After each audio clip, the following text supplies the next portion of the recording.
wabarakatuh.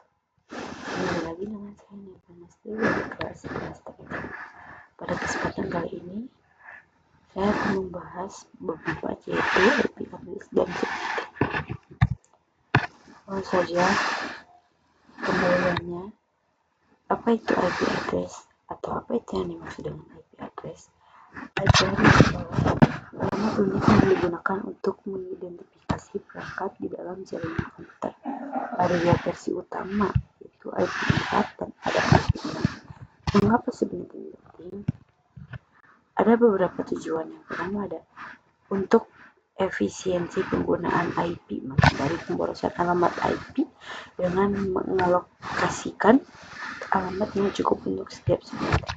Yang kedua itu ada keamanan, memisahkan jaringan menjadi subnet yang lebih kecil bisa membatasi akses perangkat dalam satu subnet dari perangkat ini. Yang ketiga itu ada pengelolaan lalu lintas jaringan. Subnetting membantu mengurangi lalu lintas jaringan pada segmen tertentu sehingga kinerja jaringan lebih optimal. Selanjutnya itu ada jenis-jenis IP address. Yang pertama ada IP4, yaitu yang pertama jenis-jenisnya panjangnya 32 byte atau 4 byte sehingga bisa mendukung hingga sekitar 4,3 miliar kali.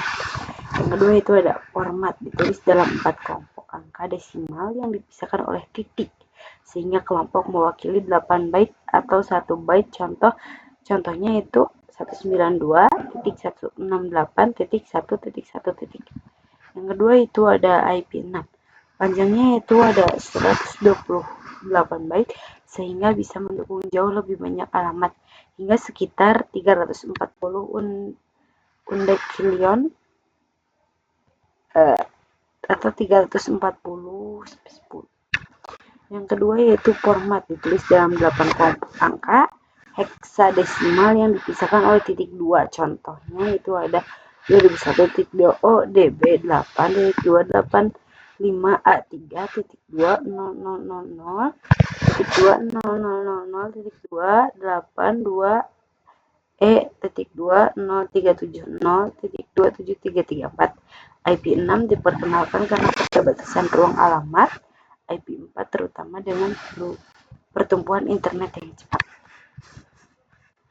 Nah, apa sih perbedaan dari IP privat dan IP public? Sebelum kita belajar dan juga mengulas lebih dalam terkait proses subnetting, alangkah baiknya kita mengenal terlebih dahulu terkait IP public dan juga IP privat karena istilah IP ini sangat berkaitan dengan proses subnetting.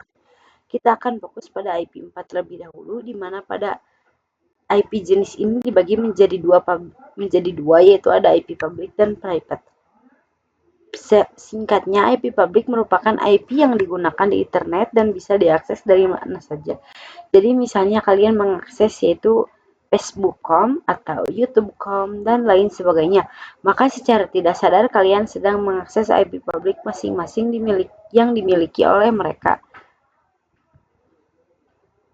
Terus contoh dari IP public yaitu ada 8.8.8. Yang ini yang 192.67.129.0 yaitu ada alamat IP umum yang digunakan di internet.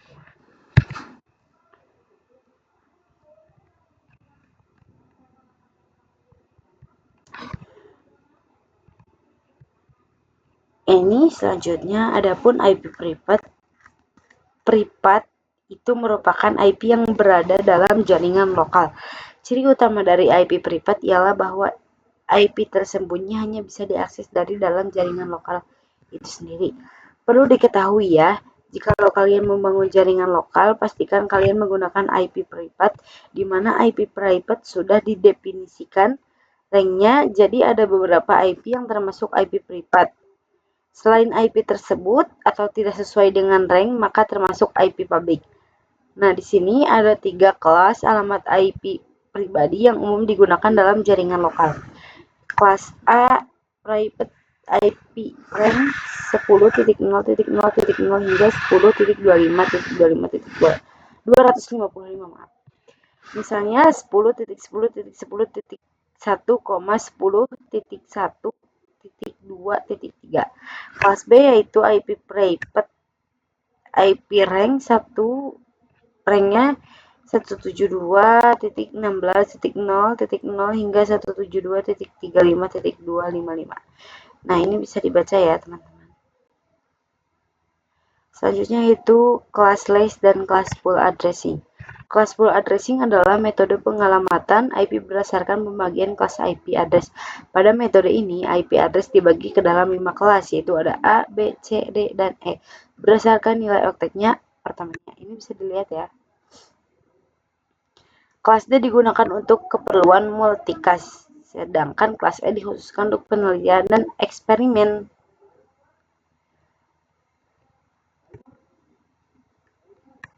IP privat dan IP public dalam classful addressing.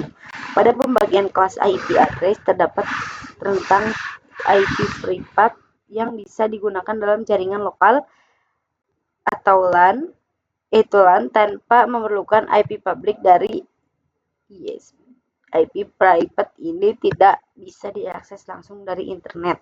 Nah, ini kelasnya dan ini tentang IP private-nya. Ketika perangkat dengan IP private tidak ingin berkomunikasi di internet, router menggunakan NAT atau Network Address Translation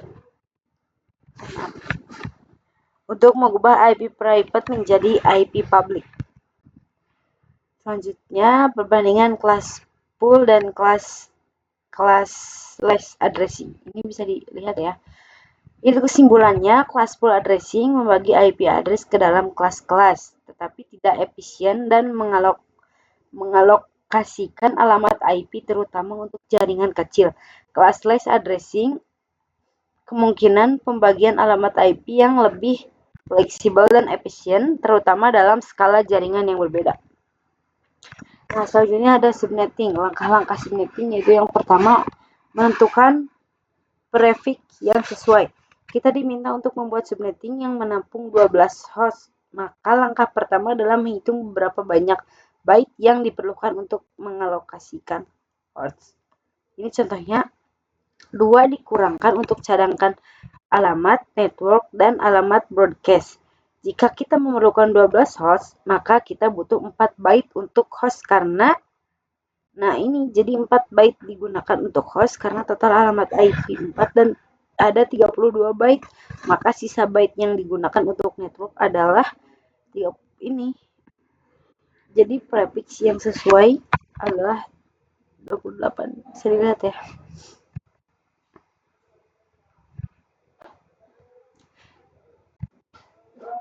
Yang kedua ada yaitu menentukan subnet mask. Setelah menemukan bahwa prefixnya adalah 28, kita dapat menentukan subnet mask, yaitu subnet mask dengan prefix 28 berarti 28 byte digunakan untuk network dan 4 byte sisanya untuk host. Dalam format desimal, subnet mask 28 adalah 255.255.255.240. Dan jika 255.255.255.240 dikonversi ke biner adalah 1. Ini bisa dilihat ya. Yang ketiga itu menentukan IP network. IP network adalah alamat pertama dalam subnet dan biasanya merupakan alamat dasar dari jaringan. Diberikan alamat 192.168.10.0.024, kita akan membuat subnet dengan 28. Untuk subnet pertama, network address-nya adalah 192.168.10.0. 4 yaitu menentukan IP broadcast. IP broadcast adalah alamat terakhir dari subnet dan digunakan untuk mengirim data ke semua perangkat di subnet tersebut. Dengan subnet 28 kita memiliki 16 alamat total 24, 16. Yang terdiri dari 1 alamat network, 14 alamat host yang dapat digunakan dan 1 alamat broadcast.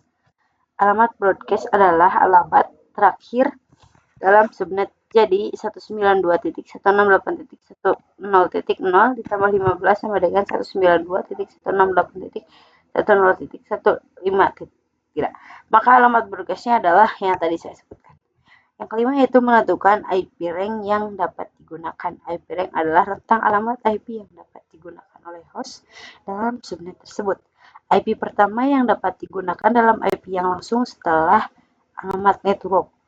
IP yang digunakan adalah IP setelah IP network, itu ini yang ini guys. IP terakhir yang dapat digunakan adalah IP sesuai IP broadcast. Jadi rank IP yang bisa digunakan adalah 192.168.10.1 hingga 192.168.10.14. Ini lanjut.